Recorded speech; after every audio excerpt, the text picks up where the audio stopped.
But Acho, has James Harden underachieved? Absolutely, man. And I haven't thought about it until now. Paul Pierce bringing it to our attention. I don't know why he had to do it to him, but he did it to him. I think about this, y'all. Go back to 2007. Since 2007, if I'm not mistaken, you have roughly 10 NBA MVPs. And of those 10 NBA MVPs, multiple have multiple chips, from LeBron James to Steph Curry to Kevin Durant to Giannis Antetokounmpo. But then even of the MVPs that don't have multiple chips, at least they still got a chip or two, except Derrick Rose, injured, so I can put him aside. Then James Harden and someone attached to James Harden, Russell Westbrook. How can you be an NBA MVP, play with another NBA MVP, and still have nothing to show for it? And it wasn't just Westbrook Harden played with, it was Kevin Durant as well. It's a huge indictment on James Harden. It's not to say he's not a phenomenal basketball player, but I think what we've grown to learn about basketball players is there are basketball players that are great. Then there are basketball players whose greatness is conducive to winning championships. James Harden is a great basketball player, period. But is James Harden's greatness conducive to winning championships? Clearly it's not. LeBron James MVP chip, Steph Curry MVP chip, Giannis Antetokounmpo MVP chip, Kevin Durant MVP chip, Kobe Bryant MVP chip, Dirk Nowitzki MVP chip. But then you get to James Harden, MVP, no chips. Played with MVPs, Russell Westbrook, no chip. Played with MVP, Kevin Durant, no chip. James Harden is great. Let's acknowledge and esteem his greatness. But we also need to acknowledge the fact that his greatness just ain't conducive to winning chips. At least it hasn't been. So has he underachieved in totality? Yes. But I think even worse, he's underachieved in the biggest moments. True basketball fans and true basketball historians remember 2017 Western Conference semis versus the Spurs, Game 6, elimination game. Harden went 2 for 9 for 3, 2 for 11 from the field. 2018 Western Conference Finals, Game 7 versus the Warriors, 2 for 13 from 3. 2020 Western Conference semis versus the Lakers, 2 for 8 from 3, Game 5, elimination game. James Harden in elimination games, 1 in 7, 18 for 76 from 3, 23% three-point percentage, and you're one of the greatest three-point shooters, statistically speaking, as far as aggregate three-point mades of all time, and in the biggest moments, So yes, he's underachieved. I did not want to bring it to our attention. I didn't. But once Paul Pierce did, I can't lie about it. What is it with all these Boston Celtics, these former Boston Celtics, talking crazy? And then to top it off, we got Acho co-signing it. What is going on? First of all, if you're going to say that, and to answer the question, no, James Harden has not underachieved. 3 scoring titles, 6 times All-NBA first team, a 6th Man of the Year, a league MVP, an assist title. He's gone to the playoffs every single year that he's been in the NBA, no matter where he has been. So, no, he has not underachieved. And if we are going to put the qualifications, Emmy, that you put on underachieving, then we have to say that Chris Paul has underachieved. We're going to have to say that Russ Westbrook has underachieved. We're going to have to say that Steve Nash has underachieved. Wait a second, Okay, Slick Rick. It better be a point. My point was MVPs, big dog. Oh, you. Chris Paul has no NBA MVP, Slick. sir. Yeah, Slick. Now, Slick, Russ Westbrook. Yes, and we can definitely say that. Has an MVP. And we can definitely say that Russell Westbrook is underachieved, because what does Russell Westbrook have to show for besides some dances before games? Okay. Steve Nash has 2 Steve MVPs. Nash got dose. Keep talking, Slick. Get him, Slick. You're not done. Played with Dirk Nowitzki. Played with Kobe Bryant. Played with Dwight Howard. I mean, how many guys does he have to? And Mario Stoudemire doesn't get the credit that he deserves, but that was a pretty quality team. I just can't. Look, has he been disappointing? Has James Harden been disappointing in the postseason? Yes. But Paul Pierce's suggestion that it's all on James Harden, I can only recall one time, which was in 2018, when the Houston Rockets were favored alongside the Golden State Warriors to win the title that year. If you remember, it was going to be one of those two. It was basically coming out of the Western Conference. Yep. And the Houston Rockets were up 3-2 in that series on the Golden State Warriors, and then Chris Paul got hurt. Last year, who knows? I mean, he's thrown out that he played with Kevin Durant. Played with Kevin Durant basically one season. And what happened? Harden got hurt. Kyrie Irving got hurt. So Paul Pierce is cooking the books a little bit in terms of naming all these guys that James Harden has played with and has not won a title. And I'll get to, on my next lap, the source. But as of right now, Acho, you gave me so much to deal with that I had to give my part and answer yours. I'm waiting. Yeah, I love PP. Shout out to Inglewood. Up to no good, but he cooking these books. And not a little bit, like you said, Slick, a lot bit. A lot bit. James Harden is sitting there like I felt on the track growing up in elementary school. I told y'all before, I'm going to toot my damn horn. I was fast. And I used to go to school every day, and you'd be the team captain. We always had a relay, right? So as a team captain, you got to pick out of the other kids out there against another team captain. And let's just say all the other kids we had to pick from were scrubs. But let's just keep it real. This is what James Harden felt. My greatness made y'all think that we are great. Since I was on the relay, everybody expected us to win. I was like, do you see these other three dudes? I can't keep up with this. This ain't going to help us get there. To Slick's point, James Harden's never been on a team where we thought they really were going to win a championship, except that 1 year, 2018, hamstring Chris Paul. Let's talk about even in that series, they weren't going to win. You know who they were playing against? The Golden State Warriors. Acho, I need to see you on the screen. I need Slick on the screen. Let's have some fun. Let's have a little fun right here. Let's draft. Because I'm going to give you the players, and you tell me who you're going to take. James Harden or Kevin Durant? Okay, go KD. Next player on the Houston Rockets, Chris Paul or Steph Curry? Let's keep talking. Eric Gordon or Klay Thompson? Y'all done yet? Draymond Green or Clint Capella? Stop playing. And then, to round it off, Iggy or Gerald Green? Dog, we have not drafted one of their players over one of the Golden State Warriors. So James Harden, his greatness made y'all think that they were great. That's not underachievement. I got something. That's love for one of the top 75 players who went out there and was also an MVP. Oh, I love y'all's take, and I'm not mad at it. Here's the problem. If James Harden had played his career exclusively in Houston for maybe 2 to 3 years, and all of which were during the Warriors' dominance, I would co-sign. LeBron James, we thought the Cavs were great, and we honestly didn't, but he took that 07 Cavs roster to a title. And we was like, dang, LeBron in Cleveland. But he said, you know what? I can't win here. I'm gone. Went to Miami and instantly went to 4 chips. Kevin Durant. We thought the Thunder were great. Now, we didn't think they were that great, but we thought they was competent enough. Thunder went to an NBA Finals against LeBron James. Got dubbed out, gentleman sweep, but still went. Kevin Durant, I'm gone. Instantly went to 3 straight chips, won 2 of them. So if James Harden isn't as talented as LeBron, but LeBron went to 4 straight chips, isn't as talented as KD, but KD went to 3 straight chips, if James Harden is going to leave Houston in the same manner that LeBron left Cleveland and Kevin Durant left Oklahoma City Thunder, they left, LeBron James went to 4. KD left lesser than LeBron, but still went to 3. James Harden is left, James Harden lesser than KD, who's lesser than LeBron. He should at least go to 1. Just by simple computations, but disregard the computations, just by simple common sense. James Harden leaves. He should have, go ahead, Slick. He should at least go to 1. At least. You know that ain't right. Get him, Slick. The only common denominator here is that he changed teams.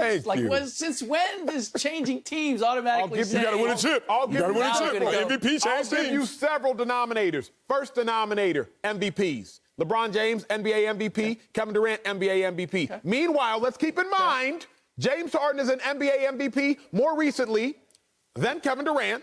Keep in mind, James Harden is an NBA MVP more recently, and somebody correct me if I'm wrong, than LeBron James. So what else is the common denominator? James Harden is more talented based upon voters like Slick Rick Bucher. More talented more recently than Kevin Durant. More talented more recently than LeBron James. That's you, Slick. I didn't vote. You voted for that. You did that. So with that being said, that's the common denominator. One more huge common denominator. Kevin Durant goes to team up with another NBA MVP and Steph Curry. And Kevin Durant takes you to 3 straight championships. if James Harden teams up with another NBA MVP and Russell Westbrook, at least get to a conference finals. Oh, wait, James Harden, you team up with another NBA MVP and Kevin Durant, at least get to a conference finals. I got hella common denominators. Hella's not a curse word. Mom and Dad, they're on a flight anyway. They're not watching. I got hella common denominators, and I just gave them all to you. He went to 3 conference finals. Don't do that.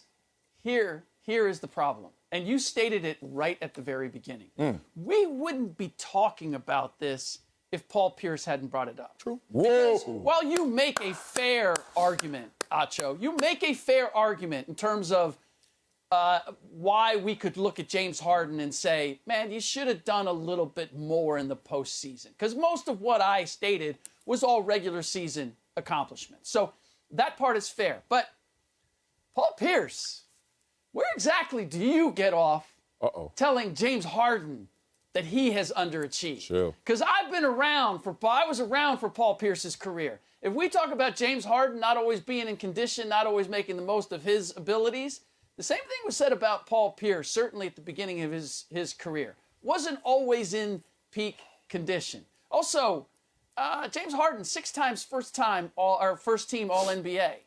Paul Pierce, never first team All-NBA.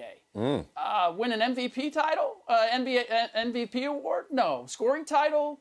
No. Wait a second, though, Slick. As far as playing with great players, Paul Pierce played 5 seasons with 2 Hall of Famers in Ray Allen and Kevin Garnett. And has 1 ring to show for it. So I just don't know that Paul Pierce is in a place where Paul Pierce should be talking about James Harden underachieving, because there are plenty of people that would look at Paul Pierce's career and say the exact same thing. Slick doing Well, too then, much. Slick, look, now this whole show can't exist then, because how many rings up here? Like, we can't do the whole, since you haven't done it as well, you can't talk about it. And I'm not saying that. I'm just making sure that's not being heard, because that's not what's being said. I'm echoing what you said. Okay, let's stop playing here. We do this a lot with racism. I see it. Like, what we do? You know, if you got to squint for it, then I always say it ain't there. But people be like, no, that was racist. I'm like, we weren't talking about James Harden in this light. Then you got to squint. You're like, you got something, and you start making this argument, try to gain momentum when it really is not a great argument. Unless, Acho, you want to say this about Hakeem Olajuwon, because it's the same damn argument. Hey, Hakeem, did you underachieve? The only time you ever got your rings is when Jordan said, I got to retire. But he got them. But guess what? Let me tell you why he got them. He got them because Jordan retired. Let me tell you why Harden didn't. You respect for your guy, I respect that. But why didn't Harden get them? He just went against the Kawhi Spurs his first 2 seasons, 9 years in Houston. Okay. He went against the Warriors dynasty in those 6 straight Western Conference titles. He called LeBron and some LeBron Lakers and pandemic. Okay. You know. Dog, sometimes you just run against it. But I got something. And if Jordan wouldn't have retired, what was you going to say about Hakeem Olajuwon? He underachieved too? Makes no sense, bro. Here is why I got something for you. I'm about to knock out UCell, and unfortunately, Slick, you're going to catch this stray, but I'm going to find somebody to resuscitate you. Remember who the author of the quote is. Paul Pierce. Paul Pierce. Hey. And I love what Marcellus Wiley just said, because I'm going to synthesize this whole conversation. Paul Pierce is looking like, James Harden, you have an excuse, but I too had an excuse. Because who did I have to run through in a route to winning my chips? Slick, you're a historian, so correct me, but I don't need correction. Paul Pierce had to run through Joe Johnson. People scoff at Joe Johnson. Look at Joe Johnson in Atlanta that 07-08 season. Then after that, Paul Pierce was greeted, I don't know, with just LeBron James in his athletic prime. Paul Pierce had to get by him. Then Paul Pierce had to get with the new revolutionized bad boy Pistons, not clearly the bad boy Pistons, but that Rip, Tayshaun Prince, Ben Wallace, had to run through them. And then he was greeted with, I don't know, just the late, greatest Kobe Bryant. Remember who the author is. Because, Marcellus, you made phenomenal points. A great point for you, a great point for me, a great point if Slick were making it. But Paul Pierce is looking like, wait a second, James Harden, while you out here choking with Kevin Durant, Kyrie Irving, Chris Paul, Russell Westbrook, I had to run through Joe Johnson. Then I was met with the greatest basketball player of all time, maybe second greatest, LeBron James. Then I had to get by the Pistons, who defeated the Lakers when they had 4 Hall of Famers on their squad. I had to get by the Pistons just to be met with another top 5 basketball player in Kobe Bryant to get by him. Remember who the author is. Paul Pierce is right in this statement, because Paul Pierce is like, I had to get by these guys to get to the mountaintop. Who you done had to get by? Your old LeBron? You couldn't get by a 35-year-old LeBron. I had to get by a 25-year-old LeBron. I feel Paul Pierce saying it. Emmanuel Acho can't say it. I can just be a co-signature. I'm not the one making this down payment, but I will co-sign Paul Pierce's down payment. But here's the flaw of it in naming some of the guys that Paul Pierce has named. Russ Westbrook.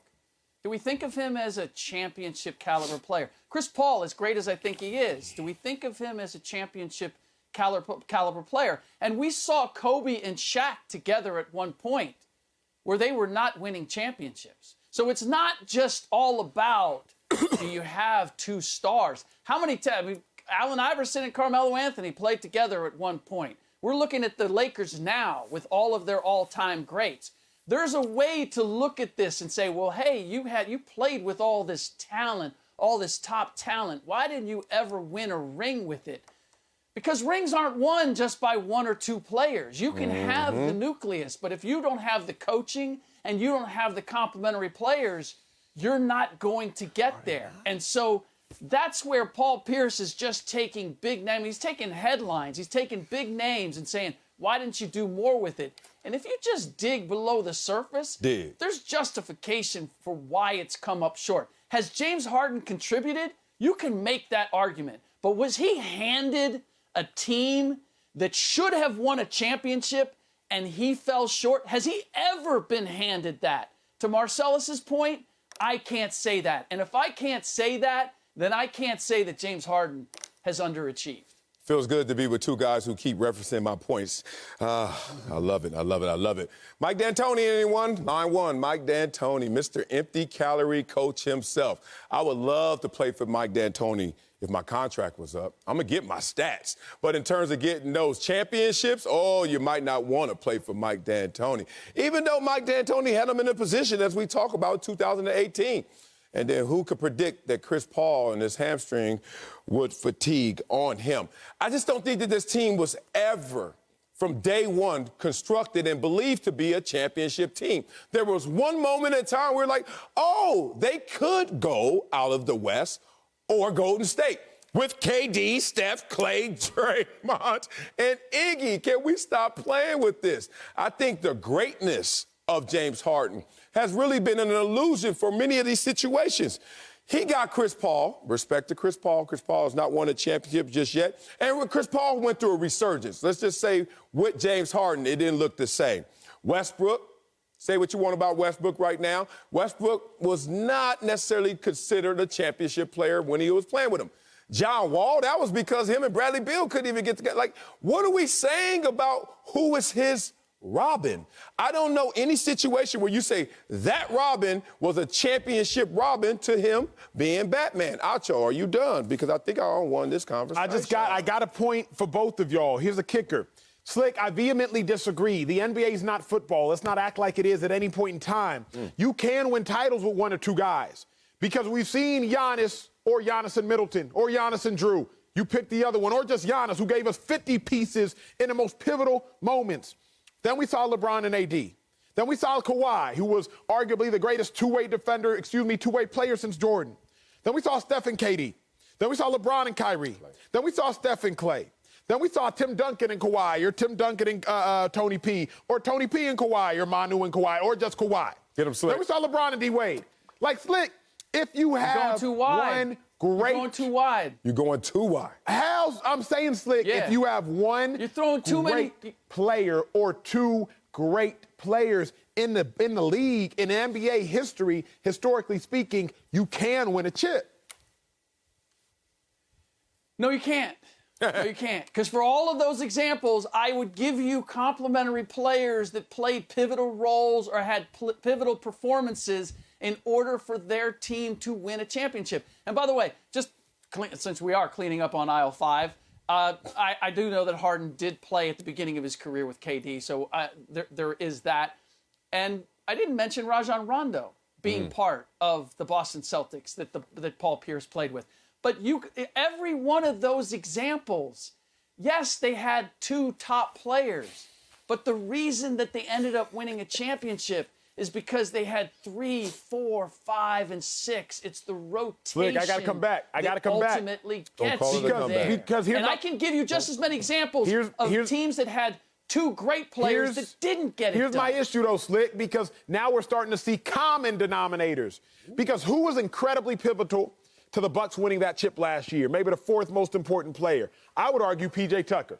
P.J. Tucker had to man up Kevin Durant during that series. You know, it's I'm a little bit accurate there. Fifth most important, maybe third if you look at what P.J. had to do to KD and what KD did when P.J. was on the bench. You know where P.J. spent the majority of his career? Houston. So if you're going to say that, well, the Bucks roster had great role players and that's why they won, that same P.J. Tucker, who was a role player on the Bucks, is the same P.J. Tucker who was a role player in H-Town. PJ gave you a piece. Brook Lopez gave you a piece. Pat Connaughton gave you a piece. Bobby Portis gave you a piece. And PJ Tucker was so important to that championship team that coming back this year, they said, see you, PJ. We got Bobby Portis. We got Pat Connaughton. We're good to go. And we're good to go right now on this topic. Good Lord, y'all were cooking.